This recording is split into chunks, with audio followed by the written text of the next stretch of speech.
आज का जो हमारा मेन मुद्दा है वो है जो भी पंजाब स्टेट ने, पंजाब के सीएम है हमारे भगवंत मान जी, उन्होंने जो अनाउंसमेंट की है, जो मेजर अनाउंसमेंट है वो है कि हर एक फैमिली को 10 लाख तक का इंश्योरेंस बेनिफिट गवर्नमेंट की तरफ से दिया जा रहा है। पंजाब हिंदुस्तान का पहला स्टेट बनने जा रहा है। तो देखें, इसमें जो सबसे ज़रूरी चीज़ है समझने वाली, तो वो ये है कि यूनिवर्सल हेल्थ कवरेज होता क्या है। जैसे कि हम बार बार डिस्कस कर रहे हैं 10 लाख तक का बीमा है, तो यहाँ ये स्पेसिफिक होना बहुत ज़रूरी है कि 10 लाख का, जैसे मैं एक फैमिली मेम्बर हूँ, मेरा 10 लाख का, ये पूरी एक फैमिली जो काउंट होती है एज पर गवर्नमेंट, एक फैमिली काउंट जो करते हैं उस पूरी फैमिली का 10 लाख। फैमिली फ्लोटर के लिए 10 लाख है। अगर मेंबर 2 हैं या 20 हैं, वो सबका total sum assured per year 10 lakh है। ये फ्लोटर है, नॉट इंडिविजुअल। हाय फ्रेंड्स, आपका फिर से एक बार स्वागत है आपके अपने चैनल मेडिसिटी न्यू चंडीगढ़ के अंदर। जी हाँ, आज का जो हमारा एपिसोड है ये रहने वाला है अबाउट मेडिसिटी के बारे में। तो हम आपको इन्फॉर्मेशन देते ही हैं। आज का जो हमारा मेन मुद्दा है वो है जो भी पंजाब स्टेट ने, पंजाब के सीएम है हमारे भगवंत मान जी, उन्होंने जो अनाउंसमेंट एक की है, जो मेजर अनाउंसमेंट है अकॉर्डिंग टू मेडिकल टूरिज्म, वो है कि हर एक फैमिली को 10 लाख तक का इंश्योरेंस बेनिफिट गवर्नमेंट की तरफ से दिया जा रहा है। और इसके लिए हमारे पास है, इस पॉलिसी के लिए जो एक्सपर्ट एडवाइस हमें दे सकते हैं, इंफॉर्मेशन हमें दे सकते हैं, डॉक्टर नरेश अग्रवाल जी। जी हाँ, जिनको आप बखूबी जानते हैं हमारे चैनल के थ्रू, पहले भी आप लोग मिल चुके हैं। तो स्वागत है सर आपका। शुक्रिया। तो सर, जैसे हमारा आज मिलने का मोटिव है कि जो पंजाब सरकार ने नई अनाउंसमेंट की है कि हर एक फैमिली को 10 लाख तक का इंश्योरेंस बेनिफिट या बीमा बेनिफिट मिलने वाला है, तो अगर हम इस बात की सबसे पहले चर्चा शुरू करने से पहले बात करें कि ये क्या बेनिफिट है और किस फैमिली को ये मिलने वाला है। पहले तो शुक्रिया रवि जी, और आपके चैनल का मुझे ये मौका दिया आपने।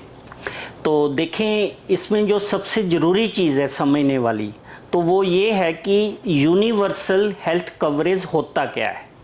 क्योंकि इसी चीज़ पे ही पंजाब ने जो स्टेप लिया है। यूनिवर्सल हेल्थ कवरेज का मतलब ये होता है कि कोई भी व्यक्ति पैसे की कमी के कारण इलाज से ना वंचित रह जाए। That is universal health coverage. अब आए पंजाब स्टेट में, आप भी और मैं भी और जितने हमारे सुनने वाले पंजाबी हैं, उनको ये जानकर गर्व होगा कि जहाँ तक मेरी मालूमात है, पंजाब हिंदुस्तान का पहला स्टेट बनने जा रहा है। यहाँ पे सही मायने में यूनिवर्सल हेल्थ कवरेज आ रहा है, और वो सही मायने में कैसे है वो मैं आपको आगे बताऊंगा। और मुझे ये लग रहा है कि ये पूरे वर्ल्ड में ही पहला एक ऐसा स्टेट होगा यहाँ में इस तरह का कवरेज दिया गया है, वो भी फ्री। यानी कि जो हमारे सीएम भगवंत मान जी हैं, ये उनकी तरफ से इनिशिएटिव लिया गया है हर एक स्टेट से पहले ये 10 लाख तक का एक बीमा योजना हर एक रेजिडेंट्स के लिए। बिल्कुल। देखें, ऐसा नहीं है कि बाकी स्टेट में भी नहीं है। जो बेसिकली जो चीज़ इसमें हमारा जो इंश्योरेंस प्लान है वो आयुष्मान प्लान ही है। लेकिन आयुष्मान प्लान में एक लिमिटेड कवरेज है कि जो एससीसी डाटा 2011 के लोग हैं वही कवर होते हैं। लेकिन सरकार ने, सेंटर वाली ने स्टेट को एक राइट दिया है कि आप जिनको भी कवर करना चाहते हैं आप कर लें। और हमारी पंजाब सरकार ने पहले स्टेट है जिसने सब लोगों को ही कवर किया है। और ऐसा राजस्थान में भी है या जेएनके में भी है, लेकिन उससे एक कदम आगे बढ़ के है कि यहाँ पे जो स्टेट पंजाब गवर्नमेंट के एम्प्लॉयज़ हैं और जो पेंशनर्स हैं वो भी कवर्ड हैं। दूसरा, इसमें बिल्कुल फ्री रहेगा। जैसे कि हिमाचल में जाएं, वहाँ भी यूनिवर्सल है, लेकिन वहाँ पे हिम कार्ड जो बनता है उस पे पेमेंट देना पड़ता है। तो ये बिल्कुल फ्री रहेगा। इसमें जो सबसे ज़्यादा ज़रूरी पॉइंट है मैं ये बता देता हूँ कि ये कार्ड सभी का बनेगा जिसमें उसकी इनकम जितनी है, आय है, उस पर निर्भर नहीं है, चाहे करोड़पति है चाहे नहीं है। और दूसरा कोई कैटेगरी नहीं है, कोई नीले कार्ड, पीले कार्ड या राशन कार्ड वाला ऐसा कंसेप्ट नहीं है। आप बोनाफाइड ही इसमें रेजिडेंट होने चाहिए, जिसके लिए प्रूफ 2 आधार कार्ड और जो है हमारा वोटर आईडी या दोनों में से एक ही इसमें चलेगा। यानी कि सिंपल सी लैंग्वेज में अगर हम लेमैन लैंग्वेज में समझे, आपके कहने का मतलब है अगर मैं पंजाब का रेजिडेंट हूँ, मेरी इनकम का कोई लेना देना नहीं है इससे, मैं एक रेजिडेंट हूँ, मेरा आधार कार्ड पंजाब का है, तो मैं इसमें इनरोल हो सकता हूँ। हाँ, अनरोल भी जरूरत नहीं है। एनरोलमेंट जो है वो चीज़ होती है जैसे हमने अप्लाई करना, लेकिन 2 अक्टूबर से अब तक की जो बात आई है, 2 अक्टूबर के बाद अगर आप पंजाब के बोनाफाइड रेजिडेंट हैं तो आपका 10 लाख का मुख्यमंत्री सेहत बीमा योजना के तहत आप उसमें क्वालिफाइड हो गए हो। तो अब ये बात है कि इसमें कि अगर कार्ड नहीं बना हुआ और खुदा ना करे किसी को 2 अक्टूबर या 3 अक्टूबर को कोई प्रॉब्लम आती है, हॉस्पिटल में एडमिट होना चाहते हैं, अगर वो प्राइवेट हॉस्पिटल आयुष्मान एम्पैनल्ड है तो वो कार्ड आपका हॉस्पिटल में ही बन जाएगा। ओके। और दूसरी बात है, जैसे कि हम बार बार डिस्कस कर रहे हैं 10 लाख तक का बीमा है, तो यहाँ ये स्पेसिफिक होना बहुत ज़रूरी है कि 10 लाख का, जैसे मैं एक फैमिली मेंबर हूँ, मेरा 10 लाख का, ये पूरी एक फैमिली जो काउंट होती है एज पर गवर्नमेंट, एक फैमिली काउंट जो करते हैं उस पूरी फैमिली का 10 लाख का है। रवि जी, आपका क्वेश्चन बहुत ही अच्छा है। इसमें हमें ये चीज़ को, इंश्योरेंस को का पार्ट है एक floater, family floater. Family floater के लिए 10 लाख है। अगर मेंबर 2 हैं या 20 हैं, वो सबका total sum assured per year 10 lakh है। ये फ्लोटर है, नॉट इंडिविजुअल। यानी कि सिंपल लैंग्वेज में गाइस, जैसे मैं हूँ, मेरी फैमिली में वाइफ है और 2 बच्चे हैं, तो हम चारों का मिला के 10 लाख तक का है पर ईयर। तो ये नहीं है कि पर पर्सन है, लेकिन पर ईयर 10 लाख तक का बहुत बड़ा बेनिफिट दिया है गवर्नमेंट ने, जो सर हमें बता रहे हैं। हाँ, और रवि जी, इसमें एक कुछ मिथ्स जो लोग सोचते हैं कि जैसे हमने पॉलिसी ली होती है, साल बाद रिन्यू करनी होती है, इसमें ऐसा नहीं होता। मुझसे बड़े क्वेश्चन आते हैं कि जी साल हो गया, हमने रिन्यू कैसे कराएं। एक बार आप जब बोनाफाइड बेनिफिशियरी हो गए, उसके बाद आपको रिन्यू करवाने का जरूरत नहीं है। जब तक वो पॉलिसी एक्टिव रहेगी स्टेट की तरफ से, वो 10 साल 15 साल आपका कवर रहेगा। एक और क्वेश्चन है जो सबके माइंड में आएगा, जैसे मैं बिजनेस करता हूँ, बिजनेसमैन हूँ, ठीक है, या कोई जॉब कर रहा है, ठीक है, तो हर एक पर्सन सबसे पहले हेल्थ इंश्योरेंस लेके रखता है अपनी फैमिली की। तो क्या इसके बाद वो हेल्थ इंश्योरेंस कंटिन्यू करनी चाहिए या फिर हम डिसकंटिन्यू कर सकते हैं, क्योंकि 10 लाख का तक का तो हर एक पंजाब के रेजिडेंट्स को मिल रहा है। देखें, ये आपका एक अगला बहुत अच्छा और बड़ा ही कॉम्प्लिकेट और थोड़ा मतलब मुश्किल सवाल आपने मुझसे पूछा है, लेकिन मैं उसका जवाब देने की कोशिश करूंगा। देखिए, जहां तक तो 10 लाख का कवर है, फिर तो सम एश्योर्ड का तो कोई प्रॉब्लम नहीं है कि आपको प्राइवेट को लेनी है, ठीक है। लेकिन हमें ये समझना पड़ेगा कि एम्पैनल्ड प्राइवेट हॉस्पिटल्स जो हैं वो अब कितने हैं, कौन से हैं और किस किस बीमारी में वो इलाज कर रहे हैं।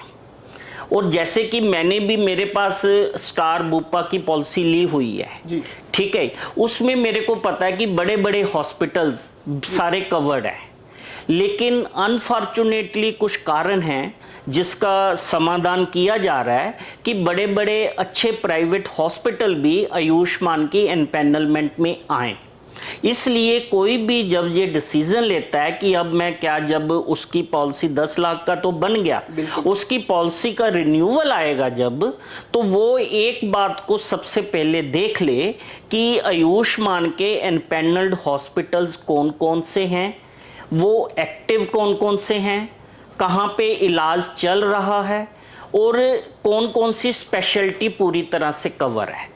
अगर आपको लगता है कि आपके एरिया में या जहां आपने इलाज के लिए जाना था या जाना पड़ सकता है वो आयुष्मान में भी कवर्ड है, फिर तो आप सोच सकते हैं। जी, मतलब गाइस, आप जल्दबाजी में ये ना करें कि आपकी पॉलिसी की रिन्यूअल डेट 2 अक्टूबर से पहले आ जाती है और आप उसको रिन्यू नहीं करते कि निश्चिंत होकर बैठ जाओगे कि मेरी 10 लाख तक की जो सेफ्टी है गवर्नमेंट प्रोवाइड करवा रही है। लेकिन सबसे पहले ये देखिए कि उसके अंदर कौन कौन सा हॉस्पिटल अपने को मिलने वाला है, क्या वो अपने लिए बेनिफिशियल दिख रहा है जो हॉस्पिटल गवर्नमेंट अपने को दे रही है।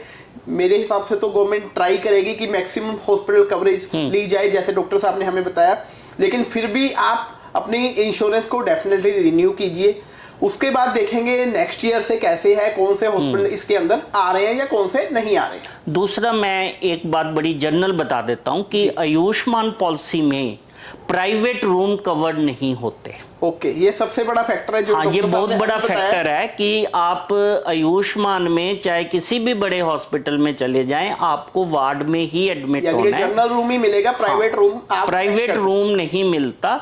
और एक जो आपने क्वेश्चन के मैं पार्ट ही बता देता हूं, ज्यादा ये उठता है कि अब दोनों पॉलिसी का क्या बनेगा जी, कि मेरे पास अब आयुष्मान भी आ गई है और मेरी प्राइवेट की भी ली हुई है। तो एज पर इंश्योरेंस गाइडलाइंस आपकी दोनों पॉलिसी ही वैलिड है, लेकिन जहां पे आप इलाज ले रहे हैं उनको बताना है कि आपने कौन सी पहले पॉलिसी यूज करनी है। यानी कि सिंपली अगर कैलकुलेशंस में अभी हम आ जाते हैं 2 मिनट के लिए, 10 लाख का मेरे पास कवर है जो गवर्नमेंट अपने को दे रही है, प्लस 10 लाख का मेरे पास अनदर कंपनी का, प्राइवेट कंपनी का भी कवर है जी, जिसको मैं कंटिन्यू रख रहा हूँ। तो सपोज कल को किसी को जरूरत पड़ जाती है ऐसे मेंबर को हॉस्पिटल में एडमिट होने की, तो उसका जो एग्जाम्पल के लिए बिल आएगा 15 लाख बनता है, तो क्या वो 10 लाख गवर्नमेंट वाला यूज कर सकता है और 5 लाख अपना प्राइवेट का यूज? बिल्कुल सही बात है आपकी। जब सम शोड बढ़ जाएगा, ठीक है नहीं, जब 10,000 तक चला जाएगा, तो फिर हम जहां पे इलाज ले रहे हैं वहां पे टीपीए को हमारी सेकंड पॉलिसी दिखानी होगी। ओके, यानी कि बोथ पॉलिसीज का हाँ, बोथ पॉलिसी का ले सकते हैं। हाँ, इसमें ले सकते हैं, लेकिन 2-3 पार्ट का आपको ध्यान रखना है। तो मेरी तरफ से ये सुजेशन है कि जब आप एडमिट होते हैं तो आप उसको आयुष्मान पॉलिसी भी नोट करवा दें और अपनी स्टार वाली भी नोट करा दें, और साथ में प्रेफरेंस दे दें कि फर्स्ट इसका कवर है, जब कंप्लीट हो जाएगा इसका कवर करना। इससे आपकी ट्रीटमेंट कंटिन्यूटी में प्रॉब्लम नहीं आएगी। तो डॉक्टर साहब, जैसे बार बार मेरे माइंड में एक क्वेश्चन आ रहा है कि जैसे आपने बताया सबका कार्ड तो बन जाएगा, ये हम समझ गए, लेकिन वो कार्ड बनेगा कैसे? ठीक है, ये अब जो कार्ड बनना है वो जो व्यक्ति है जी, जो बेनिफिशियरी है, जहां हम पंजाब के हैं, वो खुद भी बना सकते हैं, ठीक है, वेबसाइट पे लिंक पे जाके, ठीक है। लेकिन एक चीज मैं क्लियर कर दूं कि अभी वो प्रोसेस शुरू नहीं हुआ। ओके, ठीक है, वो हो सकता है कि गवर्नमेंट 2 अक्टूबर से कुछ दिन पहले शुरू करे या 2 अक्टूबर को ही करे। अब ये लेके चलें कि सरकार ने कह दिया कि आप कार्ड बना लो, अब आपके कार्ड कैसे बन सकते हैं? एक तरीका तो ये है कि आप लिंक जब वेबसाइट पे जाके खुद भी बना सकते हैं। ठीक है जी, ठीक है। दूसरा, जितने हमारे कॉमन सर्विस सेंटर्स हैं वहां पे कार्ड बनेगा। तीसरा, गवर्नमेंट की तरफ से कैंप लगेंगे, फ्री कैंप लगेंगे, एनजीओ लगाएंगे, सोशल ऑर्गेनाइजेशंस लगाएंगी, वहां पे कार्ड बनेगा। और चौथा जो है आपका हॉस्पिटल जो एनपैनल्ड है वहां पे भी कार्ड बन सकते हैं। तो गाइस, आपको घबराने की बिल्कुल जरूरत नहीं है। कार्ड की जो भी इंफॉर्मेशन होगी कि कैसे बनेगा, वो जो हमारा मेन पोर्टल है medicityNewChandigarh.in, इसके ऊपर हम टाइम टू टाइम ब्लॉग्स डालते रहेंगे, अपडेशन देते रहेंगे। डॉक्टर साहब की हेल्प के साथ हम उसको अपडेटेड रखते हैं। तो गाइस, जैसे ही कार्ड बनने का प्रोसेस शुरू होगा वो आपको इन्फॉर्मेशन वहाँ से मिल जाएगी, तो आप रेगुलर विजिट कर सकते हैं हमारी वेबसाइट को medicityNewChandigarh.in। तो सर, ये एक और क्वेश्चन है छोटा सा माइंड में कि क्या इस कार्ड के कोई चार्जेस देने पड़ेंगे? देखें, जहां तक तो जो पॉलिसी के बीमा का प्रीमियम है वो टोटली फ्री है। ठीक है। चार्जेस पे थोड़ा गवर्नमेंट डिसाइड करेगी कि जैसे आपने कॉमन सेंटर पे बनवाया कार्ड तो फ्री बनेगा, गवर्नमेंट की फीस नहीं है। वो प्रिंट आउट के 2 या 3 रुपए लेते हैं, 5 रुपए लेते हैं। जहां आपने लेमिनेशन करवाना है वो लेमिनेशन के लेते हैं, वो चार्जेस हो सकते हैं। कार्ड फ्री है, नॉमिनल, लेकिन कार्ड फ्री है, गवर्नमेंट की तरफ से फ्री है। और कोई भी बंदा, मतलब आपसे बेनती है जो भी सुन रहे हैं, कि किसी को भी कार्ड बनाने के पैसे मत देना, क्योंकि ये बिल्कुल ही फ्री है। मतलब जो भी होगा अभी गवर्नमेंट ने डिसाइड करना है कि वो किस तरीके से कर रहे हैं, लेकिन सिंपल सा लैंग्वेज में अगर बात करें तो बिल्कुल नॉमिनल चार्जेस रहने वाले हैं। किसी को भी आप ये नहीं है कि 1000 रुपये 2000 रुपये आप पे करें कार्ड बनाने के, इतनी फीस नहीं होगी, फीस कोई नहीं होगी। नॉमिनल से चार्जेस गवर्नमेंट सिर्फ वो प्रिंटिंग या लेमिनेशन के, वो भी कॉमन सर्विस सेंटर से डिसाइड होगा जी। तो फ्रेंड्स, होपफुली इस एपिसोड से आपकी काफ़ी ज़्यादा क्लियरिटी हुई होगी जो न्यू बीमा स्कीम गवर्नमेंट ने लॉन्च की है पंजाब के अंदर हमारे सीएम भगवंत मान जी ने। तो अगर इससे रिलेटेड कोई भी क्वेरी क्वेश्चन है तो हमारी स्क्रीन के ऊपर डॉक्टर साहब का नंबर चल रहा है। डॉक्टर साहब फ्री ऑफ कॉस्ट आपको हेल्प करेंगे जो भी इंफॉर्मेशन आप लेना चाहते हैं। आप कभी भी किसी भी मेडिकल इंफॉर्मेशन के लिए डॉक्टर साहब को कॉल कर सकते हैं, उनसे सजेशन ले सकते हैं, क्योंकि डॉक्टर साहब बहुत हेल्पफुल हैं इन चीज़ों के अंदर, सोशल वर्क करते रहते हैं। तो आप हेजिटेट मत कीजिए, कभी भी कोई इन्फॉर्मेशन लेनी हो तो डॉक्टर साहब से आप कॉन्टैक्ट कर सकते हैं। Thank you sir, thank you so much. Thank you to all.